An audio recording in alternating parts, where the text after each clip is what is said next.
Retornamos então com o programa Momentos Espirituais. Hoje, 15 de novembro de 2019, daremos agora continuidade ao estudo da obra Boa Nova, ditada pelo Espírito Humberto de Campos, pelas abençoadas mãos do apóstolo da caridade Francisco Cândido Xavier. 17 anos já completaram que o nosso querido Chico completou a sua missão. Ô Marcelo, eu até lembrei, eu queria, desculpa, fazer um comentário seguinte, com vontade. Que exatamente no que a gente estava comentando agora há pouco sobre o capítulo, né? O quanto a importância, né, da gente aproveitar a questão, né, da encarnação. E olha que importância, a gente teve a oportunidade de nascer na mesma época que o Chico, né? Nós convivemos, já falamos outras vezes aqui, né?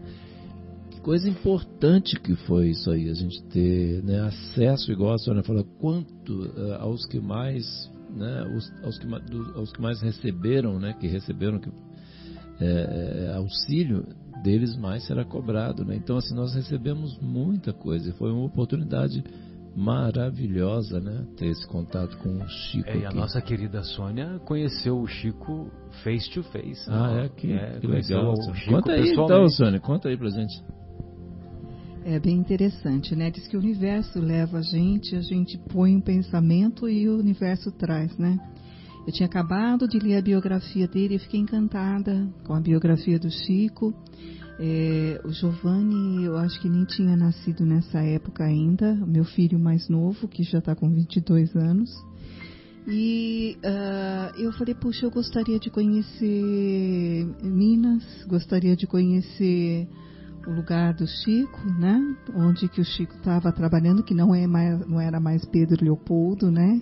Ele acabou se instalando em Uberaba, né? Nessa época. Em 59 ele se muda para Uberaba. Justamente. E ele fica até 2002. Aí de vez em quando é que ele ia para Pedro Leopoldo para visitar os familiares e tal. E ele já tinha o trabalho dele todo montado lá, e na biografia fala o trabalho dele, o Centro Espírita, o Abacateiro, que era o lugar onde ele fazia as reuniões. E uma colega minha, assim, gratuitamente, falou quase 15 dias depois que eu acabei de ler o livro, e falou, olha, eu estou indo para Uberaba ver o Chico, você não quer vir? Eu falei, meu Deus, olha, me coloca nesse ônibus que eu vou, porque fazia, assim, aqueles comboios, aqueles ônibus, né, a caravana. E eu falei, não. As excursões. E eu vou ser breve, porque a historinha é bem interessante, mas ela é rica de detalhes, né? E eu falei, não, eu vou sim, eu vou. E ficamos numa pensão por 2 dias, 3 dias. Acabei conhecendo várias instituições que trabalham com a caridade, inclusive da Dona Aparecida, no Hospital do Pênfigo, que foi muito interessante conhecer do fogo selvagem. Para quem não sabe, Pênfigo é o fogo selvagem. E o Chico, naquela época, já estava bem doente. Eu não tinha a pretensão de visitá-lo na casa dele, que parece que estava com um pouco de restrição. Mas, no fim do sábado, que nós fomos numa sexta, no sábado, eu falei, olha, nós temos sorte, nós vamos na casa do Chico. Eu falei, não acredito que vai dar para ir. Eu não sabia que ela tinha tanta influência com o Chico, porque ela falava do Chico como se fosse um amigo muito próximo, e de fato era. E era uma senhora, ela chamava Dona Elza, né? É o mesmo nome da minha mãe, inclusive Elzinha. E nós fomos. O dia que eu entrei na casa do Chico, é impressionante, porque a humildade daquela casa era conservada há 40 anos, o mesmo tipo de pintura, o mesmo tipo de acabamento, sabe aquela coisa assim que bem simples. E tinha acontecido acidentes com os Mamonas, e toda uma parte da família dos Mamonas, principalmente do japonesinho, né, que também tinha morrido no acidente de avião, desse conjunto dos Mamonas, do Dinho, os pais do Dinho também estavam lá, e eles estavam afoitos para saber sobre a notícia dos filhos que tinham tido essa morte, né, brutal. E Chico, com aquele jeito tranquilo, calmo, nossa, que serenidade. Ele falou, olha, ainda não temos, né, o respaldo do plano espiritual a respeito disso, mas eles estão sendo assistidos. Eles estão sendo assistidos, eles estão sendo trabalhados com a equipe espiritual, mas nós não sabemos, não temos como passar mais notícias do que isso, né? E eu pude vê-lo, tocá-lo, cumprimentá-lo. Então, para mim, foi um momento muito grande na minha vida, porque eu não pensei que eu ia chegar tanto, mas foi um sonho que realizou, porque eu despertei essa vontade de querer conhecer e tudo veio fluir para eu conhecer. E depois, essa oportunidade no mais apareceu, né? Porque Chico já logo adoeceu bastante e a vida continua, né? E o meu trabalho e a minha família e tudo mais, eu acabei não viajando mais para Uberaba. Mas foi sim, eu conheci ele e vou te contar, é uma figura contagiante, encantador, uma humildade. Eu não sirvo para lavar os pés onde esse homem pisou, mas eu agradeço tanto de oportunidade de ter visto e vê-lo. É isso aí, minha história foi breve. Que legal, emocionante, né? Parabéns, que bom, Deus abençoe. Muito bem, então vamos dar continuidade ao estudo da obra Boa Nova, hoje através do estudo do capítulo 10, intitulado O Perdão. As primeiras peregrinações do Cristo e de seus discípulos em torno do lago haviam alcançado inesquecíveis triunfos. Eram doentes atribulados que agradeciam o alívio buscado ansiosamente, trabalhadores humildes que se enchiam de santas consolações ante as promessas divinas da Boa Nova. Ou seja, era um ambiente em que predominava aquela esperança, aquele encantamento contínuo, né? Vamos dizer assim. Você imagina as vibrações de Jesus, né? Que coisa maravilhosa, né? Quem conviveu com o Chico já tinha essas vibrações, né? A Sônia deve ter uma amostra, isso, né, Sônia? Tá emocionante. Só de lembrar, você está emocionada aí, né? E imagina o mestre, né? Aquelas atividades, entretanto, começaram a despertar a reação dos judeus rigoristas que viam em Jesus um perigoso revolucionário. Olha só, começou a mexer com aquela vidinha dos fariseus, dos sacerdotes, né? Que eles estavam lá naquela zona de conforto, né? Tirar eles da zona de conforto. Chegando aqui É que nem o... Mal comparando, né? E peço para a Sônia tapar os ouvidos, é que nem o que o técnico do Flamengo está fazendo atualmente, né? Porque o técnico do Flamengo tá revolucionando, entre aspas, né, o futebol brasileiro, tirando da zona do conforto os técnicos dos outros clubes, né? Que só jogavam defensivamente, entendeu?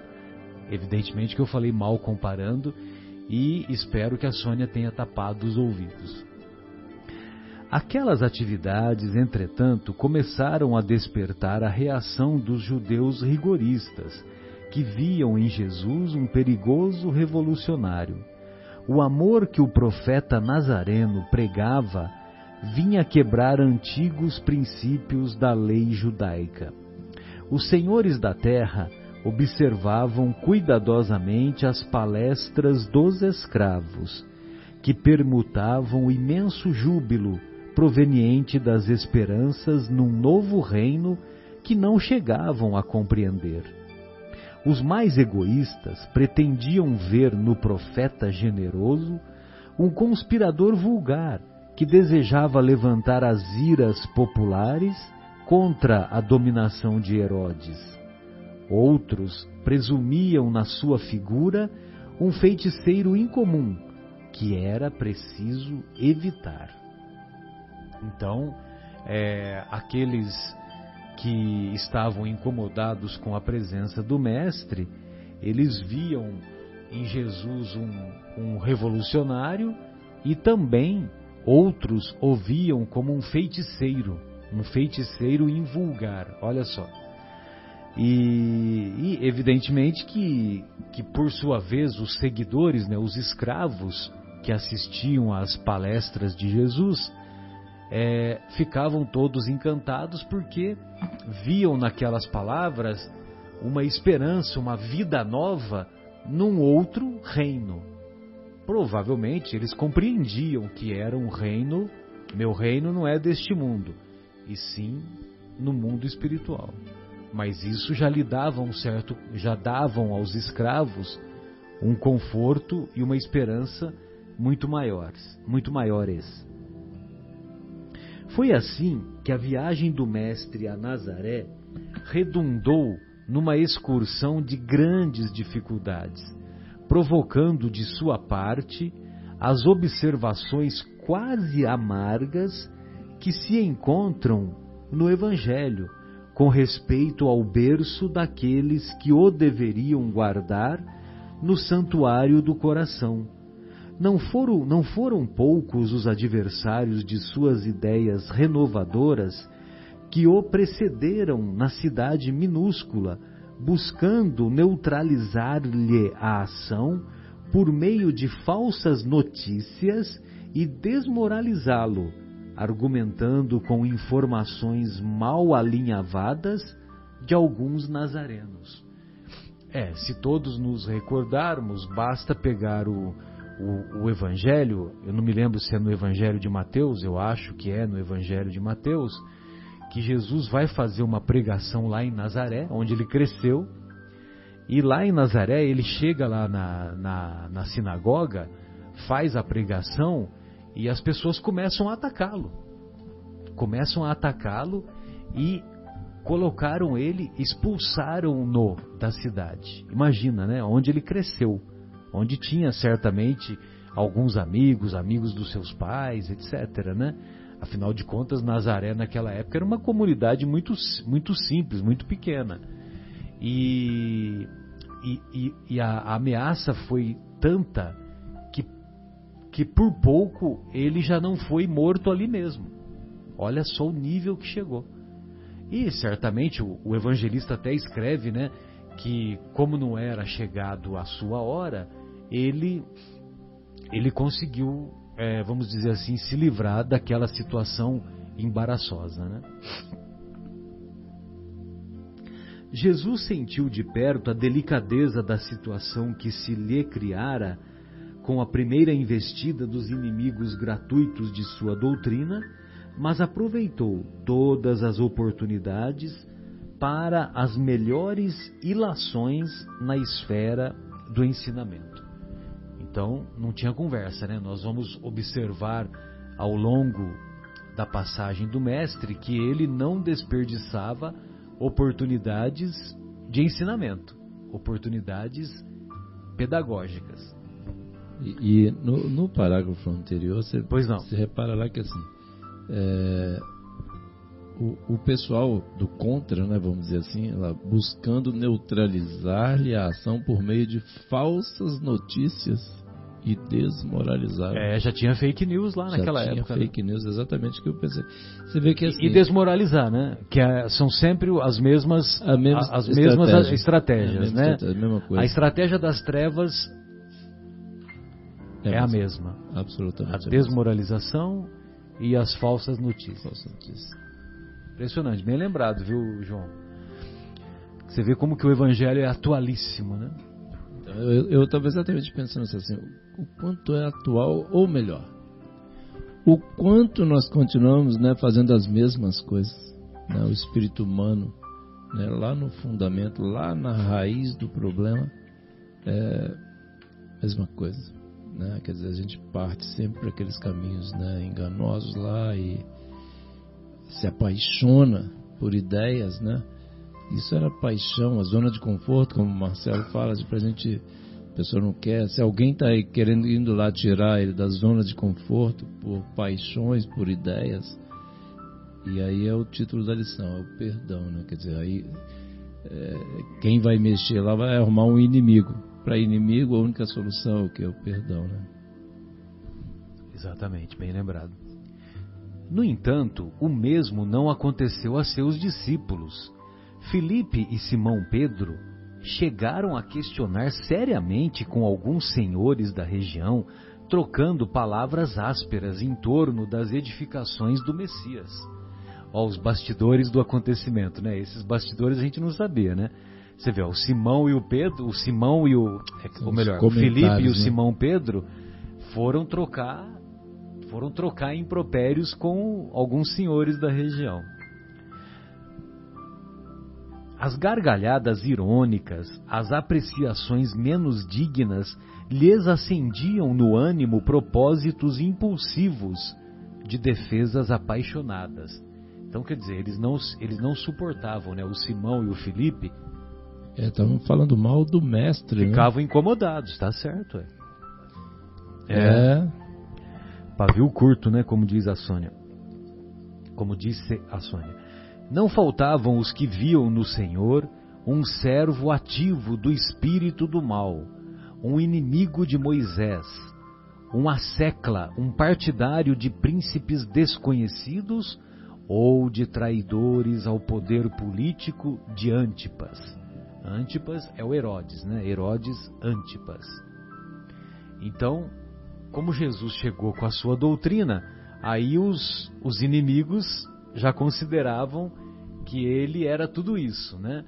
É um inimigo de Moisés, partidário de príncipes. Do outro partido. Era do outro partido. Ou do outro time. Do outro time, exatamente, bem lembrado. Tamanhas foram as discussões em Nazaré que os seus reflexos nocivos se faziam sentir fortemente sobre toda a comunidade dos discípulos. Pedro e André advogavam a causa do mestre com expressões incisivas e sinceras. Tiago aborrecia-se com a análise dos companheiros. Levi protestava, expressando o desejo de instituir debates públicos, de maneira a evidenciar-se a superioridade dos ensinos do Messias em confronto com os velhos textos. Jesus compreendeu os acontecimentos e calmamente ordenou a retirada, afastando-se da cidade com tranquilo sorriso. Não obstante a determinação e apesar do regresso a Cafarnaum, a maioria dos apóstolos prosseguiu em discussão, estranhando que o mestre nada fizesse, reagindo contra as envenenadas insinuações a seu respeito. Impressionante, né, Guilherme? É que só se calou, né? Daí a alguns dias, obedecendo às circunstâncias ocorrentes naquela situação, Pedro e Filipe procuraram avistar-se com o Senhor, ansiosos pela claridade dos seus ensinos. Como vimos, Pedro e Filipe foram os que mais se incomodaram com a atitude passiva, né, vamos dizer assim, aparentemente passiva do mestre. Mestre, chamaram-vos servo de Satanás e reagimos prontamente, dizia Pedro com sinceridade ingênua. Olha só, Pedro, que era um dos mais velhos, né? Sinceridade ingênua. Se Pedro era considerado um ingênuo ou sincero, que será nós, né? Que será de nós, né? Observávamos que por vós mesmo nunca oporíeis a contradita, ajuntava Filipe, convicto de haver prestado excelente serviço ao mestre bem-amado. E por isso revidamos aos ataques com a maior força de nossas expressões.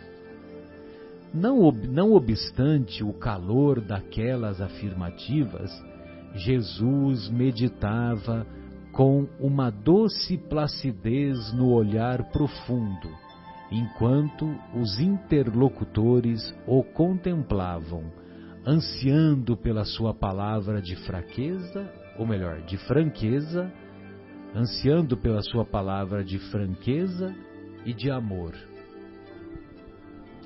Afinal, saindo de suas reflexões silenciosas, o mestre interrogou. Olha só, mais uma vez, ele vai começar as explicações fazendo perguntas para os interlocutores. Só os grandes mestres fazem isso, né, João? É porque nesse momento ele vai puxar pelo raciocínio, né, para as pessoas pararem e refletirem sobre o que estão falando. Senão ele não tem oportunidade, né? Já chega direto e acaba o aprendizado, a lição não atinge o objetivo. É mais ou menos como você se lembra que antes da da parábola do bom samaritano, que o doutor da lei se aproxima de Jesus e pergunta: mestre, o que é preciso que eu faça para alcançar a vida eterna?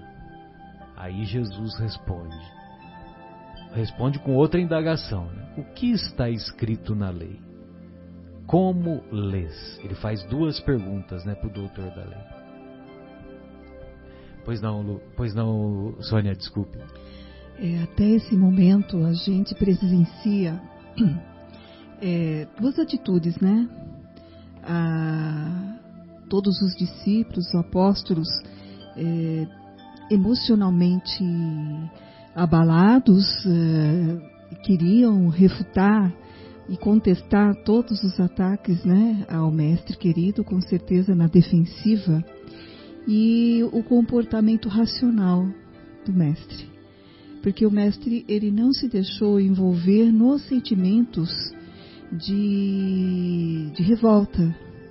E isso acho que é muito importante, porque a gente se envolve muito pelos sentimentos de revolta. Nosso emocional se abala muito fácil. E é aí que nós nos perdemos várias vezes, em várias encarnações. E chegamos até o limite, infelizmente, de proceder com atrocidades, né? Na violência. A violência verbal, a violência física, a violência de todos os tipos. E agora essa resposta que Jesus vai dar na continuidade da leitura, até só essa resposta já poderia terminar, encerrar o capítulo, porque ele tinha compreensão do que nível de espíritos ele estava lidando, compreensão plena. Então, você poderia dar a resposta aí que perguntou? Vamos voltar a pergunta de Jesus para os discípulos, né? Afinal, saindo de suas reflexões silenciosas, o mestre interrogou: acaso poderemos colher uvas nos espinheiros? Eu acho que isso responde. Ele sabia com quem lidava, ele sabia que ele não iria conseguir ter fruto nenhum, seriam aqueles debates infrutíferos e que só iriam dar caos e dar a situação, mas ele não deixou de dar o exemplo vivo, né? De paciência, de resignação e de tentar deixar lá a sua palavra, que eu acho que tanto é que isso foi tão verdadeiro que a palavra dele hoje está no mundo inteiro, né? Passou daquelas fronteiras, né, da Palestina e se espalhou, porque a verdade é uma só, né? Ela se espalha, ela é forte, ela não tem barreiras que possa desmontá-la, né? E Jesus conseguiu vencer essas barreiras através do amor e do exemplo. Pois não. Marcelo, dá licença. Queria aproveitar, né, Sônia, a gente estava conversando aqui no intervalo, e eu acho que é bem esse ponto, né, quando Jesus diz lá: acaso poderemos colher uvas nos espinheiros? Isso é bem aquela questão assim, só se desilude quem se ilude, né? Se a gente ficar esperando, né, alguma coisa que não vai acontecer, a gente está se iludindo, aí a gente logicamente vai se desiludir. E, inclusive, assim, o seguinte, os espíritos têm nos trazido pedidos, né, para que nós, ontem mesmo na reunião mediúnica aqui na capela, né, veio uma mensagem, assim, o espírito pedindo que nós que nós vibremos, né, para que nós pudéssemos vibrar muito amor, né, nesses momentos, né, assim, difíceis que a gente está, né, conflituosos, né, que a gente está vivendo, porque eles precisam... Não só do país, como para toda a humanidade. Para toda a humanidade, exatamente. Esse momento de mudança, de patamar do estágio, né, da Terra, em que, né, vamos dizer, as forças, as energias que estão lutando contra esse movimento de melhoria, elas estão sentindo que estão perdendo o poder, estão perdendo, né, terreno, e com isso estão se desesperando. E os espíritos, né, o Espírito falou para a gente claramente que eles precisam das nossas vibrações de amor, que é para poder envolver todos esses espíritos, e aí vão tomar, né, as atitudes que devam tomar, né, os espíritos, né, que é para a gente ter fé, que vem bem de acordo com o capítulo que a gente estudou agora há pouco do Evangelho, para a gente ter fé, né, e para vibrar muito amor, que é tudo que eles precisam para que a gente fique unido, vibrando muito amor em nossas preces, independente da religião, né, para que todos nós vibremos muito, muito amor, muita paz, né, como a Sônia também pôde presenciar ontem também na reunião, né, Sônia? Acaso poderemos colher uvas nos espinheiros? De modo algum me empenharia em Nazaré numa contradita estéril aos meus opositores. Contudo, procurei ensinar que a melhor réplica é sempre a do nosso próprio trabalho, do esforço útil que nos seja possível.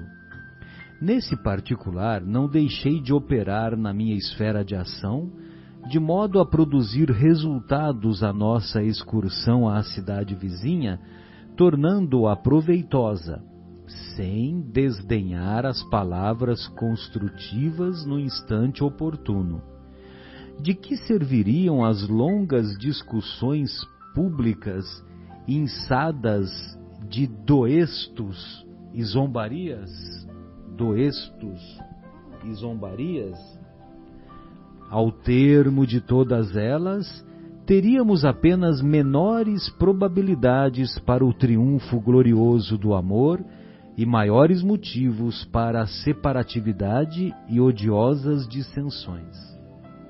Doestos é afronta, ataque, injúria, insulto. Inçados de acusações e zombarias, né? Tá legal. Então o mestre diz, né, que de que serviriam as longas discussões públicas inçadas de doestos e zombarias, de acusações e de zombarias? Ao termo de todas elas, teríamos apenas menores probabilidades para o triunfo glorioso do amor e maiores motivos para a separatividade e odiosas dissensões. Só devemos dizer aquilo que o coração pode testificar mediante atos sinceros, porque de outra forma as afirmações são simples ruído sonoro de uma caixa vazia. Mestre, atalhou Filipe, quase com mágoa, a verdade é que a maioria de quantos compareceram às pregações de Nazaré falava mal de vós. Não será vaidade, porém, exigirmos que toda a gente faça de nossa personalidade elevado conceito? Olha só, ele responde com uma nova pergunta, né? Interrogou Jesus com energia e serenidade.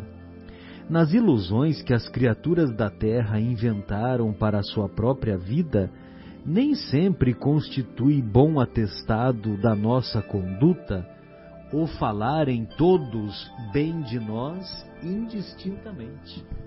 Olha só que lição que ele dá. Então, lição de humildade, né? Lição de humildade, né? Nós não podemos esperar que todas as pessoas apenas falem bem de nós. E olha quem estava falando, né, cara? Né? Jesus. É, só o principal espírito que comanda o nosso planetinha.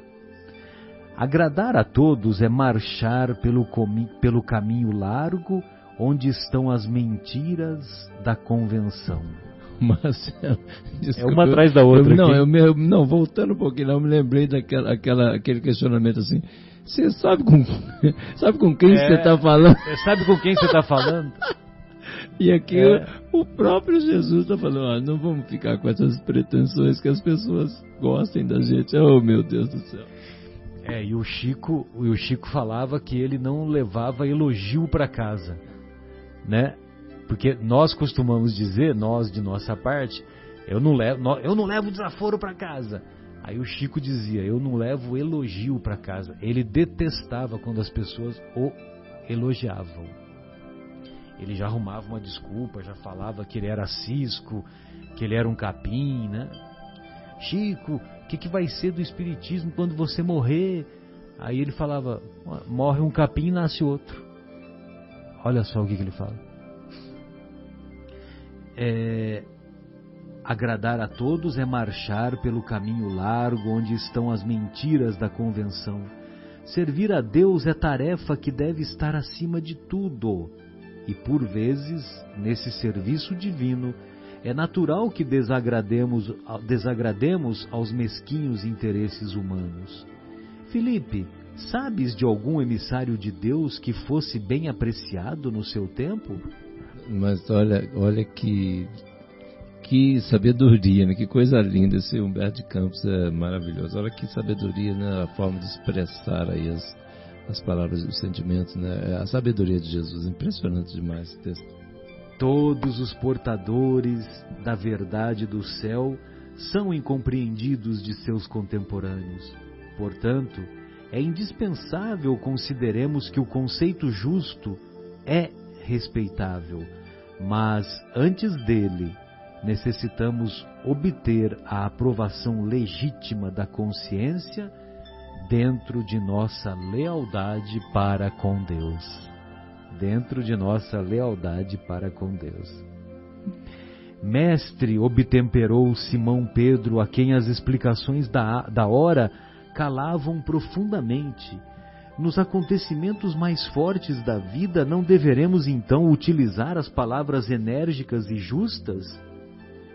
Em toda circunstância convém naturalmente que se diga o necessário, porém é também imprescindível que não se perca tempo.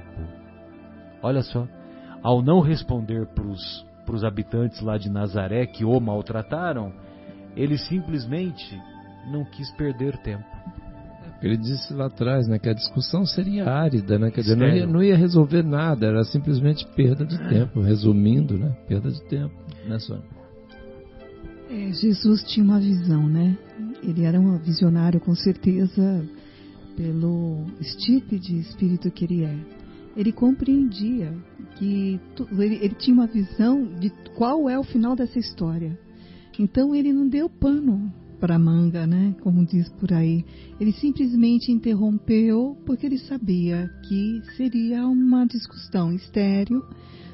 Ari, inclusive, até fala aqui no livro que poderia até criar dissensões, né? Começar a criar problemas maiores. Então, que eles continuassem nos pensamentos deles e que Jesus fez o que ele precisava ter feito e deu continuidade. Mas eu fico pensando, os espíritos daquela época que enfrentaram Jesus, que criaram toda essa problemática, como eles estão hoje? Esse clima hostil. Esse clima hostil, como eles veem Jesus hoje? Como eles estão? Então eu fico pensando que todos aqueles que tiveram a condição de conhecer Jesus já se redimiram. Eu acho que já se redimiram. E redimiram porque cedo ou tarde eles iriam entender a missão de Jesus e iriam compreender a mesquinhez deles, a pequenez deles. Então eu acho que eles se redimiram e quem sabe não somos nós próprios aqui tentando nos redimir com Jesus, né? Mas as oportunidades são dadas e essa é uma época diferente. Mas não tão diferente do que nós vivemos hoje, né? Nós estamos vivendo uma situação semelhante com criações de fake news, de problemáticas. Hoje a gente vivencia a situação política, inclusive do Brasil, né, que nos angustia muito. Esse enfrentamento, né, nós contra eles, essas coisas aí. Justamente esse enfrentamento, e a gente tem que agir como Jesus, né? Procurar perdoar, né? Procurar perdoar, orar por eles que estão nesse caminho equivocado, né? E tentar através com a paz, com amor, sem violência, sem como se diria, ser austero, né? Com dureza do coração, mas com um comportamento de forma pacífica, como a gente já conseguiu um intento de forma pacífica no Brasil inteiro, a gente pode conseguir outros, né? E tudo de forma pacífica, como Jesus, né? Deixando transparecer que as elucidações não lhe satisfaziam plenamente, Felipe perguntou: Senhor, vossos esclarecimentos são indiscutíveis. Entretanto, preciso acrescentar que alguns dos companheiros se revelaram insuportáveis nessa viagem a Nazaré. Uns me acusaram de brigão e desordeiro, outros de mal entendedor de vossos ensinamentos. Se os próprios irmãos da comunidade apresentam essas falhas, como há de ser o futuro do Evangelho? O mestre refletiu um momento e retrucou: estas são perguntas que cada discípulo deve fazer a si mesmo.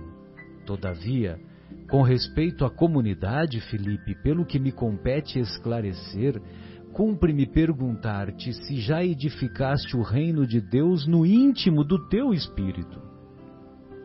É verdade que ainda não, respondeu hesitante o apóstolo. De dentro dessa realidade, podes observar que se o nosso colégio fosse constituído de irmãos perfeitos, teria deixado de ser irrepreensível pela adesão de um amigo que ainda não houvesse conquistado a divina edificação. Ambos os discípulos compreenderam e se puseram a meditar enquanto o Cristo continuava: o que é indispensável é nunca perdermos de vista o nosso próprio trabalho, sabendo perdoar com verdadeira espontaneidade de coração. Se nos labores da vida um companheiro nos parece insuportável, é possível que também algumas vezes sejamos assim considerados. Temos que perdoar aos adversários, trabalhar pelo bem dos nossos inimigos, auxiliar os que zombam da nossa fé. Nesse ponto de suas afirmativas, Pedro atalhou-o, dizendo: entretanto, para perdoar não deveremos aguardar que o inimigo se arrependa? E que fazer na hipótese de um malfeitor assumir a atitude dos lobos sob a pele da ovelha? Pedro, o perdão não exclui a necessidade da vigilância, como o amor não dispensa a necessidade da verdade. A paz é um patrimônio que cada coração está obrigado a defender para bem trabalhar no serviço divino que lhe foi confiado. Se o nosso irmão se arrepende e procura o nosso auxílio fraterno, amparemo-lo com as energias que possamos despender, mas em nenhuma circunstância cogites de saber se o teu irmão está arrependido. Esquece o mal e trabalha pelo bem. Quando ensinei que cada homem deve conciliar-se depressa com o adversário, busquei salientar que ninguém pode ir a Deus com um sentimento de odiosidade no coração. Não poderemos saber se o nosso adversário está disposto à conciliação. Todavia, podemos garantir que nada se fará sem a nossa boa vontade e pleno esquecimento dos males recebidos. Se o irmão infeliz se arrepender, estejamos sempre dispostos a ampará-lo e a todo momento, precisamos e devemos esquecer o mal. Pois não? Não, Marcelo, no início dessa... É sensacional essa frase. É impressionante. Quando ele diz assim, Pedro, o perdão não exclui a necessidade da vigilância. Né? Quer dizer, assim, a gente perdoar não significa que a gente tem que abaixar a guarda e ficar, vamos dizer, e deixar as coisas acontecerem de qualquer jeito. Não é assim. Exatamente. Né? A gente tem que entender direito, né, Marcelo? Exatamente. Ainda mais quando você está diante de um inimigo, de um opositor, melhor dizendo, e esse opositor pode lhe cravar um punhal nas costas. Pode partir para agressões maiores e afetando outras pessoas, inclusive, né? Quer dizer, a gente tem que ficar atento, né? A vigilância é importante. A gente não, como a Sônia disse agora mesmo, quer dizer, que Jesus não entrou naquela vibe. A gente não pode entrar nessa vibração, que igual coisas que a gente estava comentando um pouco antes do programa sobre coisas de futebol, né? Que, por exemplo, são coisas tão terríveis, né? Que a gente vê de torcidas, coisas lastimáveis, né? Quer dizer, que tristeza, né? A pessoa vai lá para ver um esporte, se divertir, e de repente vira aquela loucura lá de violência, uma coisa impressionante, inaceitável. Não tem cabimento isso. Não tem cabimento. E é muito legal também a analogia que ele faz, né? O perdão não exclui a necessidade da vigilância, da mesma maneira que o amor não dispensa a necessidade da verdade. Então, o amor casa-se com a verdade. Muito bem. Bom, então, só terminando a fala dele, né, voltando a esse término da fala do mestre, se o irmão infeliz se arrepender, estejamos sempre dispostos a ampará-lo, e a todo momento precisamos e devemos olvidar o mal. Foi quando então fez Simão Pedro a sua célebre pergunta: Senhor, quantas vezes pecará meu irmão contra mim, que lhe hei de perdoar? Será até 7 vezes? Jesus respondeu-lhe calmamente: Não te digo que até 7 vezes, mas até 70 vezes 7. Daí por diante, o mestre sempre aproveitou as menores oportunidades para ensinar a necessidade do perdão recíproco entre os homens na obra sublime da redenção. Acusado de feiticeiro, de servo de Satanás, de conspirador, Jesus demonstrou em todas as ocasiões o máximo de boa vontade para com os espíritos mais rasteiros de seu tempo. Sem desprezar a boa palavra, no instante oportuno, trabalhou a todas as horas pela vitória do amor com o mais alto idealismo construtivo. E no dia inesquecível do Calvário, em frente dos seus perseguidores e verdugos, revelando aos homens ser indispensável a imediata conciliação entre o espírito e a harmonia da vida, foram estas as suas últimas palavras: Pai, perdoa-lhes, porque não sabem o que fazem. Meu Deus, né? Impressionante, né? Que acho que nem tem muito o que comentar, né? Porque é uma grandeza de princípios baseada na sua própria trajetória, na trajetória de trabalho, de dedicação, de esforço permanente pelo bem comum, que a sua própria atitude ela não entrava em contradição com os seus ensinos, né? Essa afirmação, né, é um reflexo, né, da grandeza daquela alma, né? Quer dizer, Jesus, como você mesmo disse uma vez aí, né, Marcelo, assim, que as religiões acabam confundindo, né, chamando Jesus de Deus, né? E assim, é que Jesus está tão lá que não tem problema chamar de Deus, porque ele está tão acima, né, de nós, né? Olha o tipo de de colocação numa situação, olha onde ele estava, como ele responde. É coisa assim já de quem já está jungido, né? Já está unido a Deus, então não é problema nenhum se confundir, enfim. Mas, nossa, é grandioso demais, não tem palavras para descrever essa passagem. Nós temos que aprender a não sentir mágoa, a não levar esse sentimento, que é um lixo mental mesmo, para dentro de casa, a não levar melindres, porque se você se sentir magoado, você comprou a ofensa, e fica difícil depois você tentar abrir os olhos e limpar seu coração e pôr na mente o perdão. Mas se você não se envolver com a mágoa ou com o melindre, olhar o irmão como aquele que está passando por uma dificuldade e que de repente acabou se respaldando alguma ira, alguma contrariedade em cima de você, se você usar uma outra ótica, você não leva a mágoa para dentro de si. E se você nunca se sentiu magoado, você não tem o que perdoar aquilo que você nunca se sentiu ofendido. Eu achei interessante uma frase que eu cheguei a ver recentemente, que eu não perdoo ninguém. Mas por que você não perdoa? Porque eu nunca me senti ofendido ou magoado por ninguém. Então, de repente, é uma lição para nós. É o próprio Gandhi, né? O Gandhi disse isso. É isso numa entrevista a um repórter lá. Eu estava tentando procurar agora e você achou. Então, você vê que espírito sublime, né? Se você não se sente ofendido, você não leva a mágoa para dentro de si.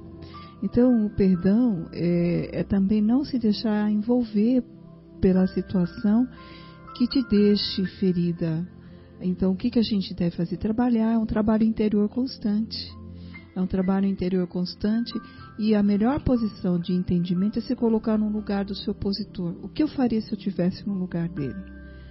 Se eu estivesse passando pelos problemas que ele está passando? Se eu estivesse passando pelas angústias? Porque às vezes ele tenta, de alguma forma, pedir um socorro agredindo, né? Agredindo, ele está pedindo socorro, eu não estou bem. Então, às vezes a gente tem que ler entre linhas, não é fácil. Mas nós temos que aprender a ler entre linhas. E Jesus lia nossas mentes e entendia os nossos limites e as nossas dificuldades. Então, para Jesus nunca se sentiu ofendido. Por isso que Ele nos perdoou e perdoa sempre, porque Ele entendia a nossa fraqueza e a nossa natureza. A nossa natureza ainda, como foi muito bem falado aqui, de espíritos rasteiros. Você imagina espíritos rasteiros? Que luz tem um espírito rasteiro? É bem nós mesmos, meia boca, né? Então acho que a gente poderia até fazer inclusive 2 exercícios, né? Um, nos colocarmos na posição do outro, né? Do nosso próximo, e o outro exercício é assim: como é que Jesus faria se estivesse na nossa posição, não na posição do outro? Perfeito. 2 exercícios. Perfeito. Né? Então, aí com isso, e isso a gente vai exercitando, quer dizer, isso não, aí voltando àquela mensagem que nós lemos na primeira parte lá, né, que a gente usa de exemplos, as grandes figuras, né, do cristianismo, como é que esses irmãos fizeram? Eles não nasceram prontos, tanto que assim, olha o que Paulo fez, olha o que Pedro fez, olha o que Madalena, o que passou, e olha onde chegaram.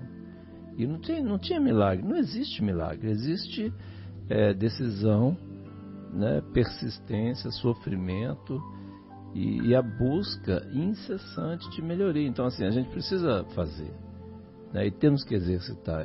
Ora vamos nos colocar na posição do próximo, e ora vamos analisar como é que Jesus faria se estivesse na situação que eu estou vivendo agora, né, Sônia?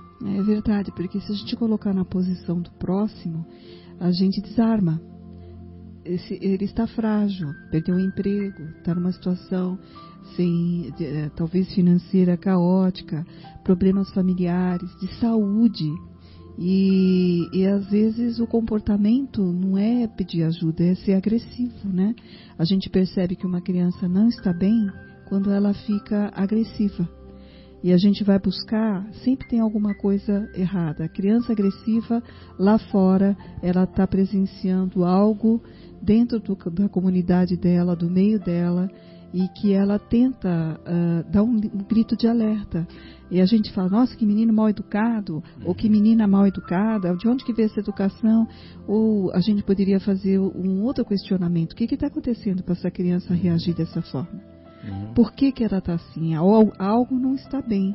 Então, quando a gente começa a mudar a ótica, a gente começa a alicerçar problemáticas. E aí a gente vai ver que o mal está muito mais longe do que a gente possa imaginar, mas sim um distúrbio de comportamento por alguma dificuldade para ser lidada. E o perdão, aí nesse momento, ele vem de uma forma bem natural. Ele desliga essas coisas todas.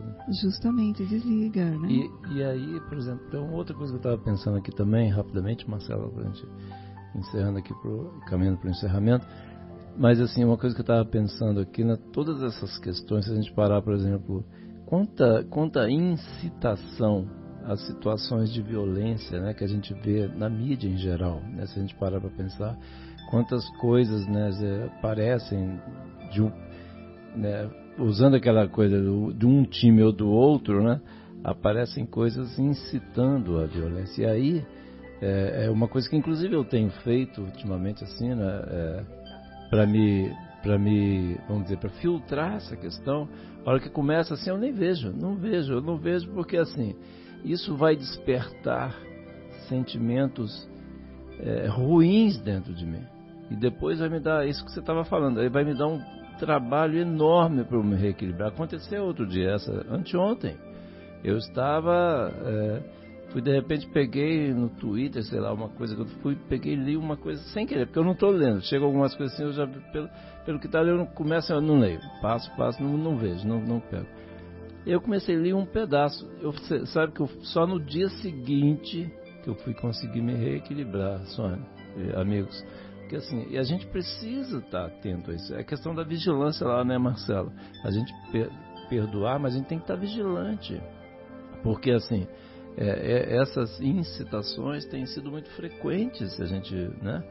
Então a gente tem que tomar muito cuidado, e, igual o Espírito pediu, vibrar muito amor, muita paz, muita serenidade, porque todos, tanto nós como eles, todos somos filhos de Deus. Todos nós nos salvaremos, porque Jesus falou que nenhuma das ovelhas se perder, né? Então vou aproveitar e dar uma boa noite a todos, uma boa semana, fiquem com Deus. Só acrescentando, né, João, que o mal não merece comentário, né?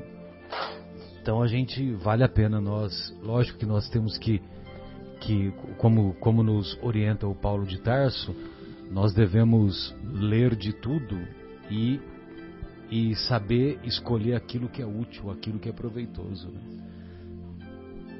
Boa noite a todos, muito obrigado pela agradável companhia, por mais essa oportunidade de estudo, por mais essa oportunidade de aprendizado. Obrigado, Sônia. Venha mais vezes. Obrigado, João. Obrigado, Guilherme.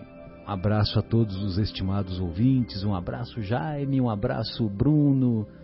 Um abraço aos 25 vizinhos de cima, aos 25 vizinhos de baixo. Boa noite a todos. É muito gratificante. Fiquei muito contente pela acolhida. João, Marcelo e o Guilherme. Eu só gostaria de deixar aqui um recado para que todos nós orássemos. Orássemos pela paz, pela harmonia do planeta, orássemos pela nossa condição política, para que a espiritualidade desse o acesso necessário, para que possamos trazer com as nossas orações a harmonia necessária para o equilíbrio do planeta. A oração é força, pedi e obtereis, buscai e achareis. Jesus nos deixou esse caminho para nós. Vamos utilizá-los porque hoje se faz necessário essas ferramentas da oração para a paz mundial. Fiquem com Deus. Um beijo no coração de vocês. E aqui é o Guilherme se despedindo. Um abraço especial para os nossos amigos da Umbanda. Hoje é o Dia Nacional da Umbanda. Eu estava pesquisando aqui o Dia da Proclamação da República, né?